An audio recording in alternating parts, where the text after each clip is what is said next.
नमस्कार, मैं रवीश कुमार। दूसरे चरण के मतदान के बाद अब प्रधानमंत्री नरेंद्र मोदी कौन सा झूठ बोलेंगे और 40 साल पुराना कौन सा मुद्दा ले आएंगे? सही गेस करने वाले को इनाम में प्रधानमंत्री के झूठ से भरे 20 भाषणों का फ्री में YouTube लिंक दिया जाएगा। अभी तक उनके भाषणों में मनमोहन सिंह आ चुके हैं, इंदिरा गांधी आ चुकी हैं, राजीव गांधी आ चुके हैं। इंतजार कीजिए, जवाहरलाल नेहरू भी आते ही होंगे। संपत्ति के पुनर्वितरण के विवाद को पहले उन्होंने कांग्रेस के मैनिफेस्टो से जोड़ा। कांग्रेस खंडन करते करते थक गई कि यह तो झूठ है। तब प्रधानमंत्री मोदी ने उस झूठ में एक नया झूठ जोड़ा और बयान दिया कि राजीव गांधी ने विरासत का कानून इसलिए रद्द किया क्योंकि इंदिरा गांधी की संपत्ति लेना चाहते थे। कांग्रेस ने इसे भी झूठ बताया। आप इस वीडियो को पूरा देखिए। हम यह भी बताएंगे कि नेहरू ने जब आज की कीमत के अनुसार 12,000 करोड़ के बराबर की संपत्ति दान में दे दी तो राजीव गांधी और राहुल गांधी के लिए क्या बचा होगा? प्रधानमंत्री के झूठ को कई कैटेगरी में बांटा जा सकता है। पहला, स्टैंड अलोन झूठ, यानी एक ऐसा झूठ जो वहीं पैदा होता है वहीं खत्म हो जाता है। उसका आगे के झूठ और पीछे के झूठ से कोई संबंध नहीं होता और उसमें कोई नया झूठ नहीं जोड़ा जाता है। इसे स्टैंड अलोन झूठ कहते हैं। दूसरा है वंदे भारत झूठ। जैसे वंदे भारत में कई बोगियां होती हैं, तेज रफ्तार से गुजरती हैं, उसी तरह प्रधानमंत्री एक झूठ में दूसरा झूठ जोड़ते चले जाते हैं, फिर तीसरा झूठ जुड़ता है और फिर चौथा, और एक झूठे बयानों की तेज रफ्तार चुनाव में दौड़ पड़ती है। इस तरह से वे एक वंदे भारत बनाते हैं ताकि लोगों को लगे कि यही सच है। जैसे हजारों रेलगाड़ियों का हाल बुरा है मगर वंदे भारत को ही लोग विकास का सच मानने लगे हैं। आप बाकी रेल की हालत दिखाते रहिए, सरकार आपको वंदे भारत का वीडियो दिखाती रहेगी। इसलिए मैंने वंदे भारत के रूपक का इस्तेमाल किया और कहा कि संपत्ति के पुनर्वितरण का झूठ वंदे भारत झूठ की श्रेणी में आता है।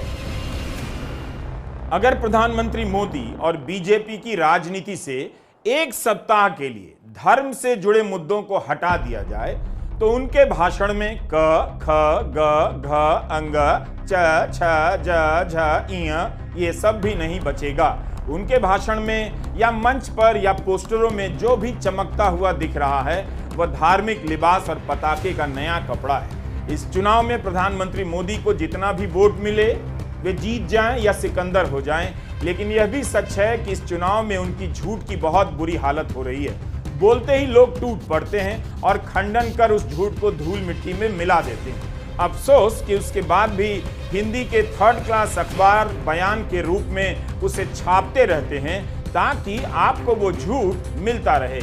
कितनी श्रद्धा से लोग आते होंगे या लाए जाते होंगे कि प्रधानमंत्री को सुनना है, वे कुछ काम का बोलने जा रहे हैं, लेकिन प्रधानमंत्री बेरोजगारी पर कम सैलरी की नौकरी पर कम बोलते हैं। यह जो कम सैलरी वाला वर्ग तैयार हुआ है उसकी सामाजिक आर्थिक सुरक्षा कैसे होगी, उसकी तरक्की कैसे होगी, इस पर बात ही नहीं करते।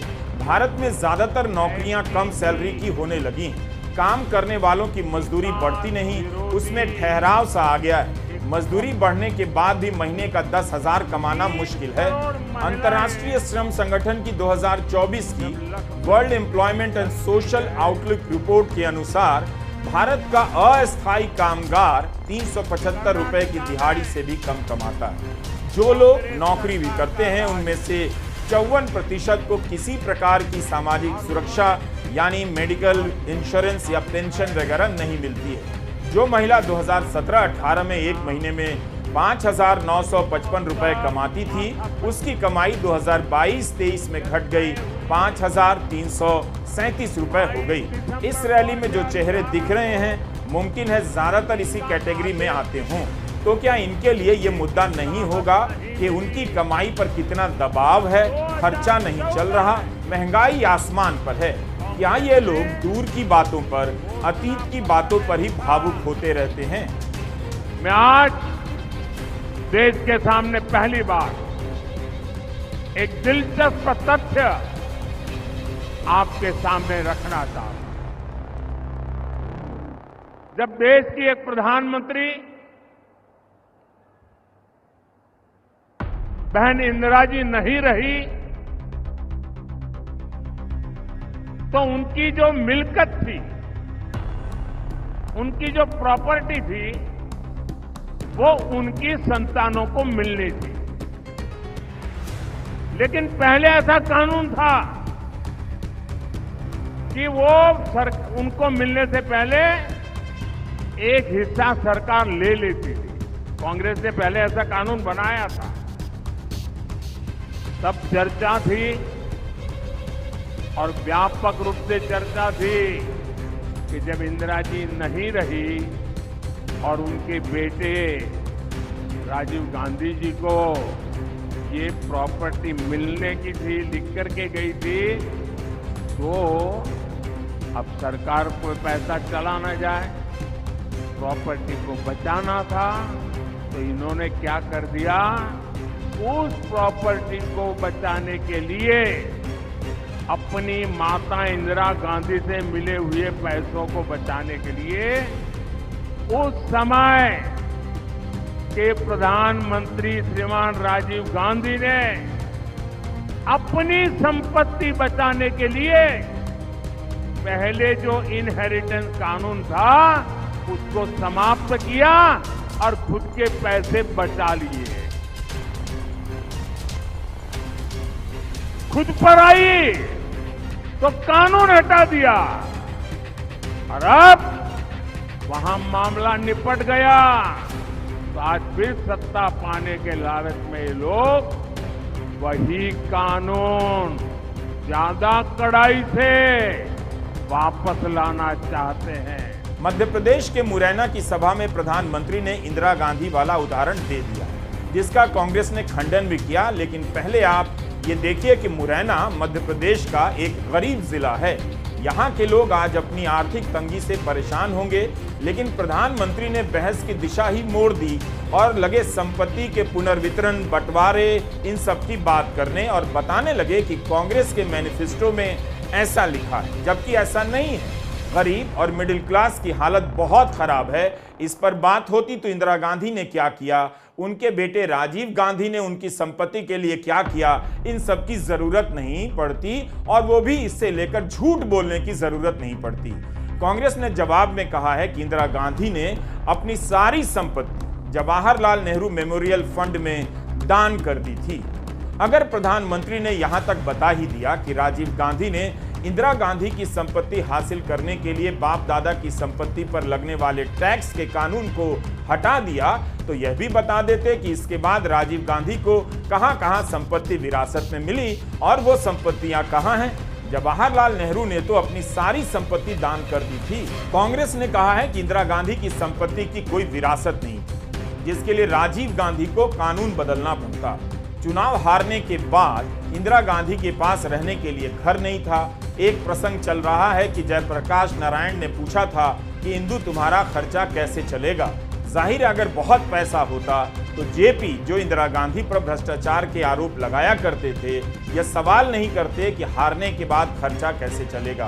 प्रधानमंत्री 10 साल से सत्ता में हैं, यही बता देते कि सोनिया गांधी और राहुल गांधी के पास कितनी पैतृक संपत्तियां हैं, कौन कौन सी पैतृक संपत्ति है। जब राहुल गांधी की सदस्यता रद्द हुई तो वे अपने किसी मकान में नहीं गए, 10 जनपद गए जो सोनिया गांधी का सरकारी बंगला है। तब खबरें आई कि राहुल के पास जमीन और दफ्तर तो है मगर अपना घर नहीं।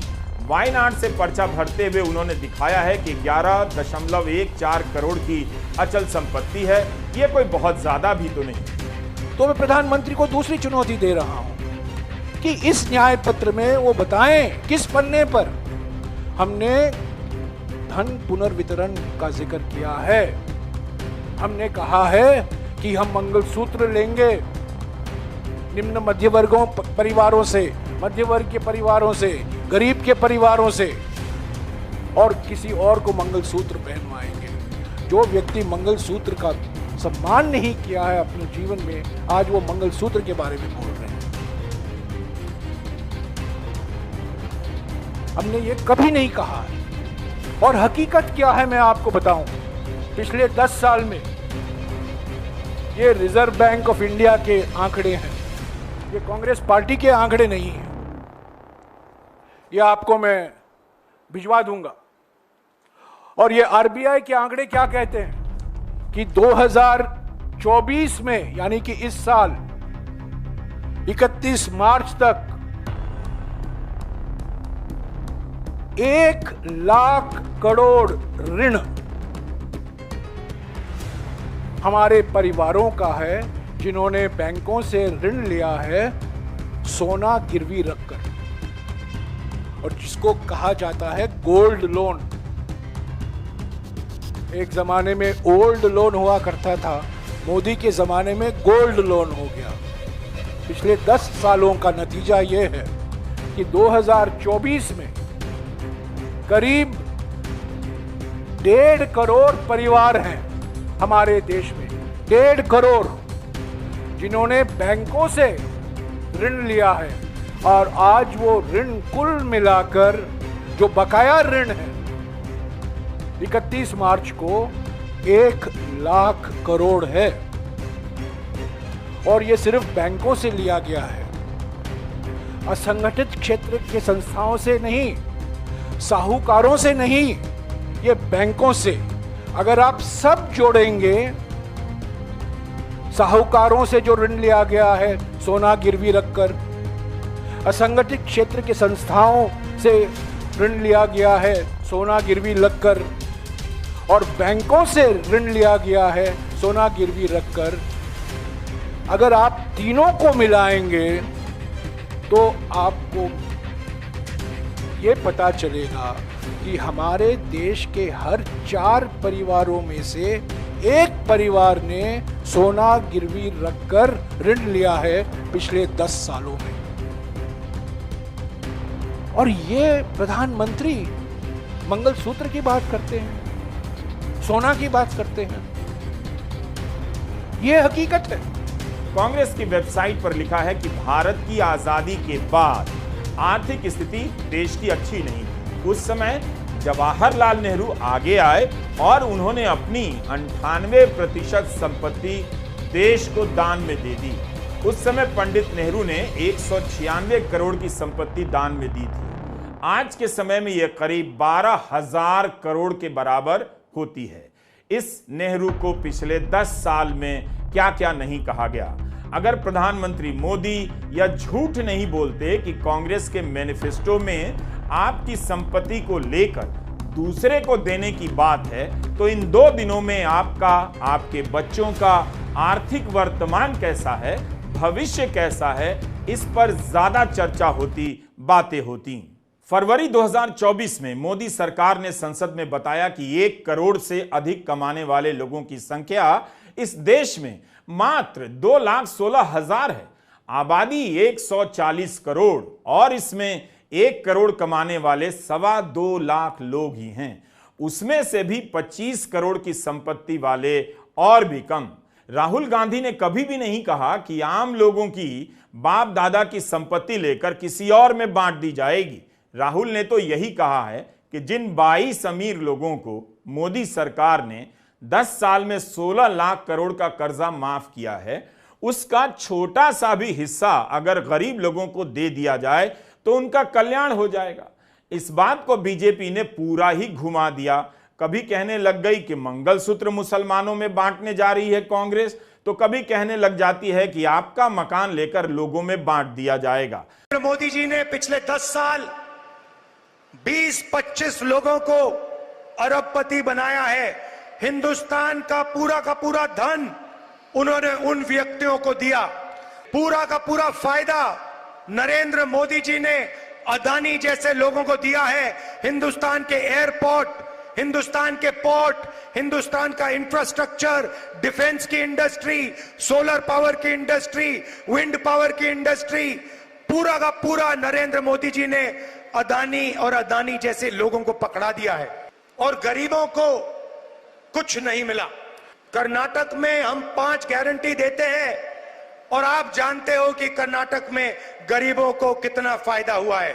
ये देखो, ये जो आपने अभी ताली बजाई, ये प्रेस वाले कभी नहीं दिखाएंगे, क्योंकि ये प्रेस वाले गरीबों के नहीं हैं।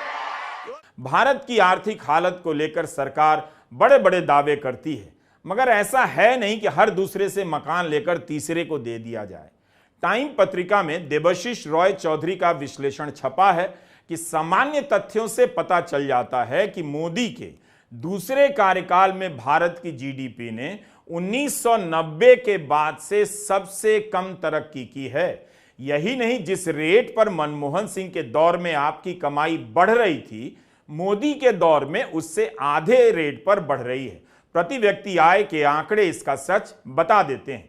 शेयर बाजार के 75,000 पार कराने को लेकर बड़ी बड़ी बातें होती हैं, लेकिन मोदी के समय में शेयर बाजार से कमाई भी कम रही है। इसमें भी मनमोहन सिंह बाजी मार गए हैं। विदेशी निवेश एक ऐसा पैमाना है, वह भी 20 साल में इस वक्त सबसे कम स्तर पर है। विदेशी निवेशक अपना पैसा निकालते जा रहे हैं। प्रधानमंत्री की विदेश यात्राओं से ऐसी छवि बनाई गई कि वे विदेशी निवेशकों को भारत की कहानी बेच रहे हैं, आकर्षित कर रहे हैं, लेकिन हो रहा है उल्टा। निजी कंपनियों का निवेश भी काफी कम हुआ है, बल्कि 2012 के बाद से गिरता ही जा रहा है। जो भी निवेश है उसमें बड़ा हिस्सा सरकार का बताया जाता है। तो इन सब पर बहस होनी चाहिए, लेकिन मोदी जी बात को मुरैना की सभा में इंदिरा गांधी के जमाने में ले गए और मनगढ़ंत बातें कहने लग गए कि कांग्रेस के मैनिफेस्टो में यह लिखा है कि वह आपकी हमारी संपत्ति लेकर दूसरों में बांट देगी। बिल्कुल ऐसा नहीं लिखा है, आप पढ़ लीजिए। लेकिन मोदी इस तरह का झूठ क्यों बोल रहे हैं? इस बात का 2024 के चुनाव से क्या संबंध है? या तो वे बात 2047 की करने लग जाते हैं या फिर 1984 की करने लग जाते हैं। हमेशा याद रखिए, भारत में एक छोटे से हिस्से के पास बहुत सारा पैसा है। वही 4-4 आईफोन खरीद रहा है, 3-3 कारें खरीद रहा है, 5-5 फ्लैट खरीद रहा है।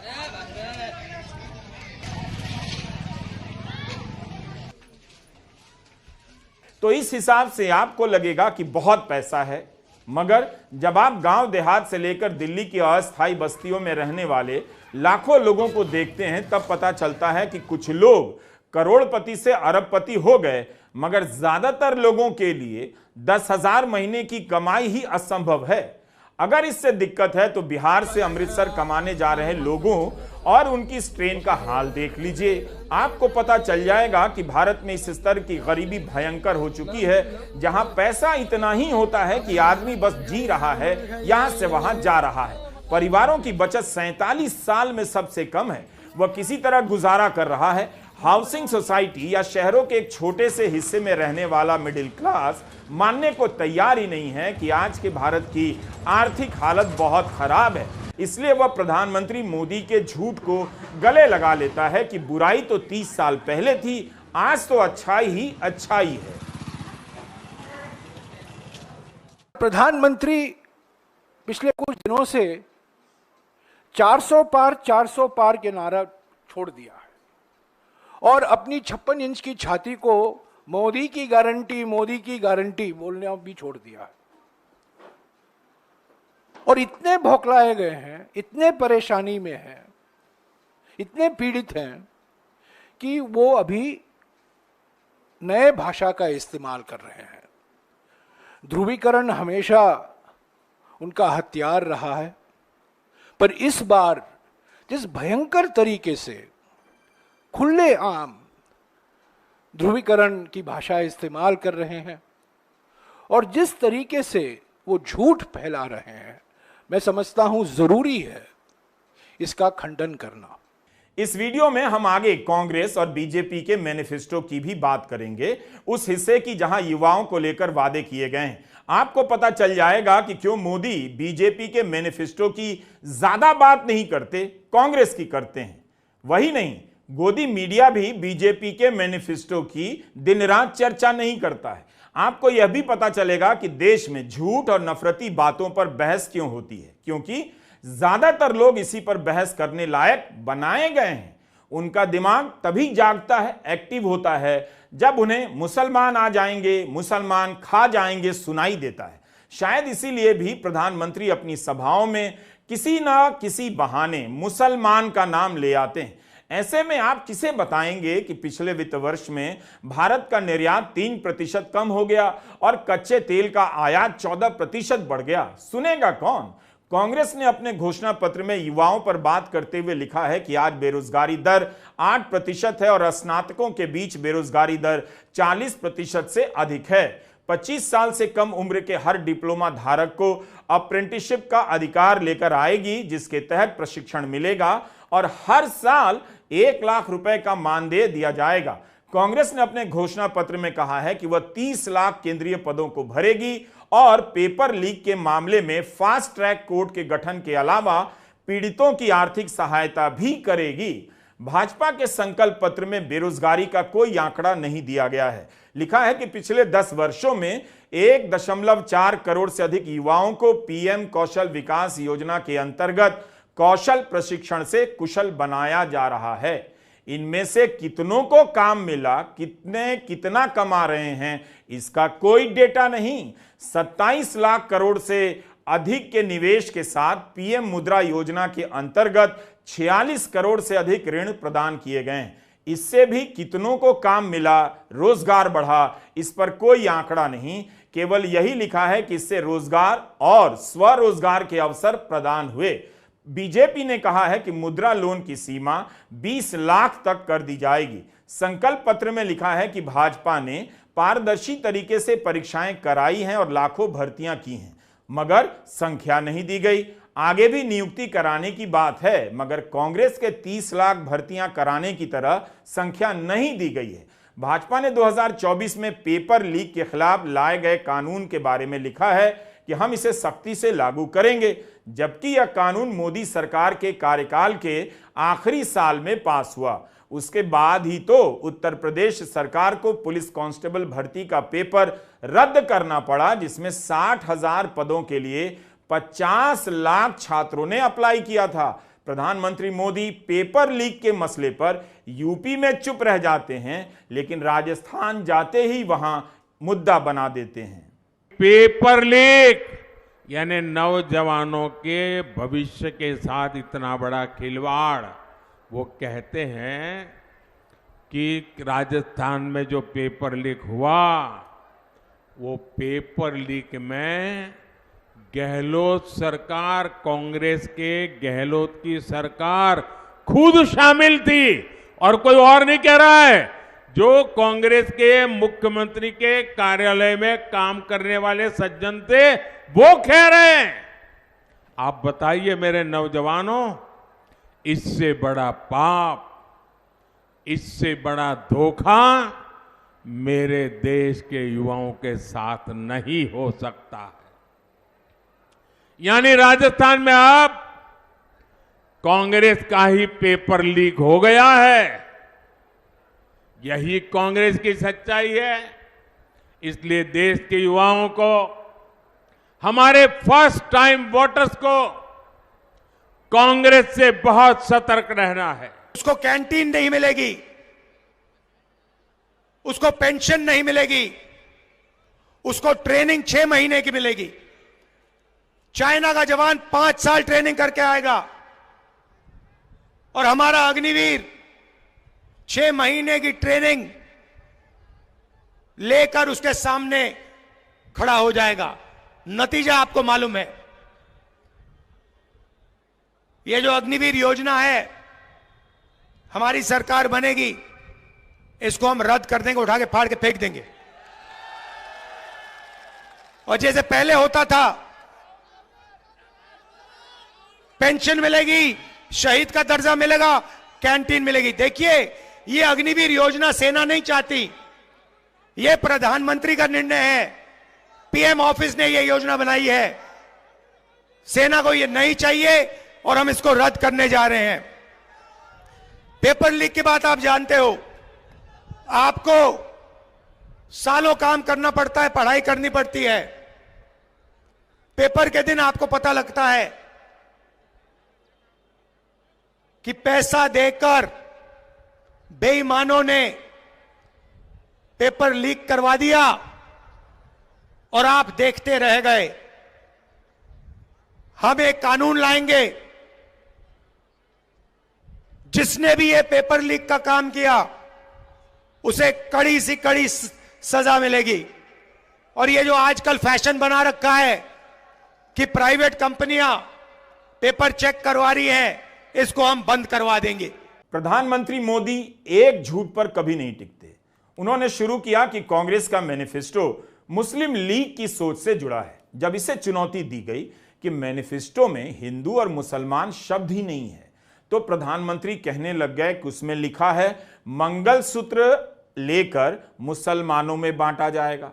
तब फिर चुनौती दी गई कि दिखाइए कहां लिखा है, कहीं तो लिखा नहीं है। तो प्रधानमंत्री चुप रह गए, कोई जवाब नहीं देते, बल्कि दूसरे तरीके से दोहराते ही रहते हैं। इस झूठ के पकड़े जाते ही प्रधानमंत्री संपत्ति के पुनर्वितरण वाले झूठ पर आ गए।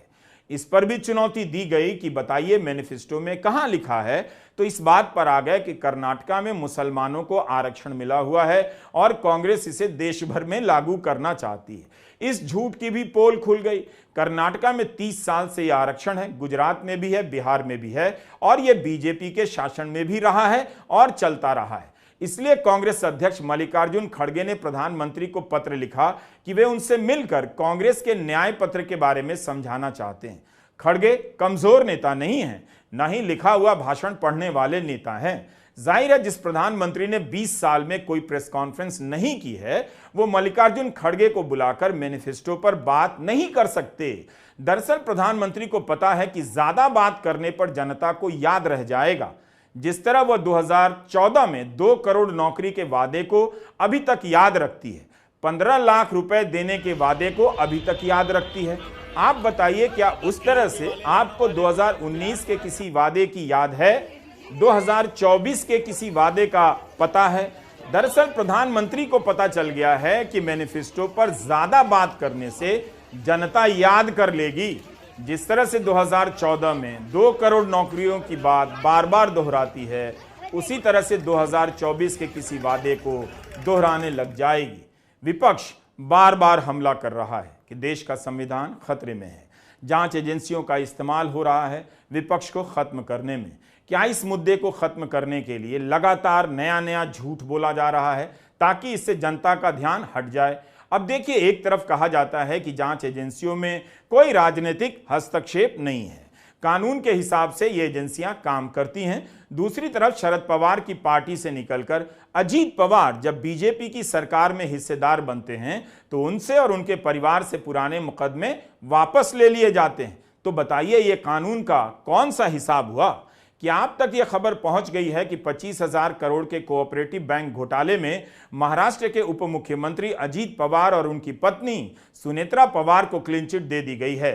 शरद पवार के भतीजे रोहित पवार को भी क्लीन चिट मिली है। सुनेत्रा पवार एनसीपी अजीत पवार के टिकट पर बारामती से लोकसभा का चुनाव लड़ रही हैं। एक समय था जब नरेंद्र मोदी एनसीपी को नेचुरली करप्ट पार्टी कहा करते थे। आज अजीत पवार के साथ उनकी पार्टी का गठबंधन है। आर्थिक अपराध शाखा ने कहा है कि बैंक को कोई वित्तीय घाटा नहीं हुआ और लोन के माध्यम से 1300 करोड़ से अधिक की रिकवरी हुई है। महाराष्ट्र स्टेट कोऑपरेटिव बैंक को 25,000 करोड़ का स्कैम बताया गया था। बताने वाली बीजेपी थी। जो भी बीजेपी के साथ गया उसका केस बंद, जो नहीं गया वो मुख्यमंत्री जेल में बंद। बिना सबूत के कई सामाजिक कार्यकर्ता 5-5 साल जेल में डाल दिए गए। पत्रकार 2-2 साल के लिए जेल में डाल दिए गए। जैसे जैसे जनता के बीच संविधान बदलने का मुद्दा पहुंच रहा है, प्रधानमंत्री मोदी का झूठ बढ़ता जा रहा है। झूठ के बिना मोदी की राजनीतिक सफलता का आप कोई भी ईमानदार विश्लेषण नहीं कर सकते हैं। जाति की गणना के समर्थक तो नीतीश कुमार भी हैं, उनके साथ अब बीजेपी है, लेकिन जाति की गणना को लेकर तरह तरह का भूत खड़ा किया जा रहा है। बिहार में बीजेपी को आंदोलन करना चाहिए, जाति की जनगणना का विरोध करना चाहिए। महाराष्ट्र में मतदान हुआ, भाजपा के साथ गठबंधन की सरकार चला रही अजीत पवार एनसीपी ने अपने घोषणा पत्र में जाति जनगणना का वादा किया है। क्या आपको पता था कि अजीत पवार ने जाति की जनगणना का वादा किया है, जिनके साथ बीजेपी महाराष्ट्र में चुनाव लड़ रही है? जब कांग्रेस जाति की सर्वे की बात करती है तो बीजेपी घुमा देती है कि आलमारी और बाजरे का एक्सरे होगा। अब बीजेपी बताए कि अजीत पवार के इस वादे पर उसका क्या कहना है। हमने हमारे न्याय पत्र में क्या लिखा है कि हम सामाजिक, आर्थिक और जाति जनगणना करवाएंगे, क्योंकि 2011 में हमने करवाया था। हर 10 साल कराना जरूरी है। प्रधानमंत्री को जवाब देना चाहिए। हम पर इल्जाम लगा रहे हैं, प्रधानमंत्री को जवाब देना चाहिए, क्या ये सामाजिक आर्थिक जाति जनगणना के खिलाफ हैं? जाति गणना जनगणना तो उनके नए साथी, उनके असली बात तो यह कहना चाहता हूं, उनके पुराने नए साथी नीतीश कुमार जी ने बिहार में करवाया था। आज वो साथी हैं, क्या वो उसके खिलाफ हैं? उस पर चुप क्यों हैं? जयराम रमेश को यह प्रेस कॉन्फ्रेंस इसलिए करनी पड़ी क्योंकि ओवरसीज कांग्रेस के नेता सैम पित्रोदा का बयान आया कि अमेरिका में पूर्वजों की संपत्ति पर टैक्स लगता है। बीजेपी को लगा प्रधानमंत्री का बोला गया झूठ सच हो गया। इसके बाद से कांग्रेस नेताओं ने बीजेपी के ही कई नेताओं के पुराने बयान निकाल दिए, जिसमें वे कहते पाए गए हैं, सुने जा सकते हैं कि पूर्वजों यानी बाप दादा की संपत्ति पर टैक्स लगना चाहिए। मोदी सरकार के पहले दौर में जयंत सिन्हा वित्त राज्य मंत्री थे। 12 नवंबर 2014 का उनका एक ट्वीट है। रांची में वित्त मंत्री और पार्टी अध्यक्ष अमित शाह के साथ मैनिफेस्टो कमेटी की बैठक में हिस्सा लिया। उनके इस ट्वीट के जवाब में किसी ने लिखा है कि बाप दादा की संपत्ति पर टैक्स लगाने का इरादा खतरनाक है। तब इसके जवाब में जयंत सिन्हा लिखते हैं कि मान लीजिए अगर बाप दादा की संपत्ति 25 करोड़ से ऊपर होगी तो उसी पर टैक्स लगेगा। इस शाही परिवार के शहजादे पूरे देश में बढ़ चढ़कर के कह रहे हैं, अब आपकी संपत्ति का एक्सरे होगा, एक्सरे। और आपकी अलमारी में क्या पड़ा है, किसी माता बहन ने कुछ बचत अनाज के डिब्बे में अगर दबा करके रखी है, एक्सरे करके खोजा जाएगा। लॉकर में क्या पड़ा है, एक्सरे करके खोजा जाएगा। आप जो कमाई करते हैं, हमारी माताओं बहनों के पास जो स्त्री धन होता है, जो स्त्री धन बहुत पवित्र होता है, कोई उसको हाथ नहीं लगाता है, कोई उसको छूता नहीं है। मंगलसूत्र हो, छोटा मोटा सोना चांदी का गहना हो, इसे पवित्र माना जाता है। कांग्रेस उसे जब्त करके अपनी वोट बैंक मजबूत करने के लिए उसे बांटने की सार्वजनिक घोषणा कर रही है, मैनिफेस्टो में बता रही है। और मैंने तो पहले दिन कहा था कि इनका मैनिफेस्टो पूरी तरह मुस्लिम लीग की सोच का ही प्रतिबिंब है। हमने प्रधानमंत्री मोदी की हर दूसरी लाइन पर झूठ लिख दिया है और उसकी गिनती बता दी है। वैसे इस बयान में कुछ भी सच नहीं। 10 साल प्रधानमंत्री रहे हैं, बीजेपी के पास कई हजार करोड़ रुपए का चंदा है, लाखों कार्यकर्ता हैं, पूर्णकालिक अध्यक्ष नहीं है लेकिन विस्तार पर एक अध्यक्ष हैं, कोई भी चुनाव आसानी से जीत सकते हैं। मगर आपने देखा प्रधानमंत्री मोदी कैसे उसी जनता के बीच झूठ बोल रहे हैं जो उन पर इतना विश्वास करती है। अच्छी बात है कि लोग बड़ी संख्या में कांग्रेस की वेबसाइट से न्याय पत्र डाउनलोड कर पढ़ रहे हैं, खुद ही क्रॉस चेक कर रहे हैं। कांग्रेस ने न्याय पत्र में तो निवेश और मुनाफा बढ़ाने की बात की है, फिर उसके घोषणा पत्र को कम्युनिस्ट बताकर डराया जा रहा है। इसी देश के केरल में कम्युनिस्ट सरकार है जो यूपी बिहार से कई मायनों में आगे है। भारत की जनता की आर्थिक हालत बहुत ज्यादा खराब है। आईटी सेक्टर में नौकरियां जा रही हैं। टीसीएस जैसी बड़ी कंपनी में काम करने वाले लोगों की संख्या 19 साल में पहली बार कम हो गई। यही हाल इन्फोसिस का है जहां 23 साल में पहली बार काम करने वाले लोगों की गिनती कम हुई है। एक साल के भीतर इन्फोसिस, टीसीएस, विप्रो और टेक महिंद्रा ने 67,000 लोगों को नौकरी से निकाला है। अर्थव्यवस्था पर लिखने वाले एनडी मुखर्जी ने लिखा है कि पूंजी निवेश करने वाले और कंपनियों के मालिक मोदी से बहुत खुश हैं। उन्हें लगता है कि मोदी फ्री अनाज से ज्यादा लोगों को कुछ नहीं देने वाले हैं, यानी सामाजिक सुरक्षा पर और ज्यादा धन खर्च नहीं करेंगे। आपने देखा होगा कि 10 साल से मोदी भी वही 2, 3, 4 योजनाएं गिनाते जा रहे हैं। निवेशक मानते हैं कि नौकरियों की जो क्वालिटी है, यानी ज्यादा काम और कम पैसे वाली, वही बनी रहे।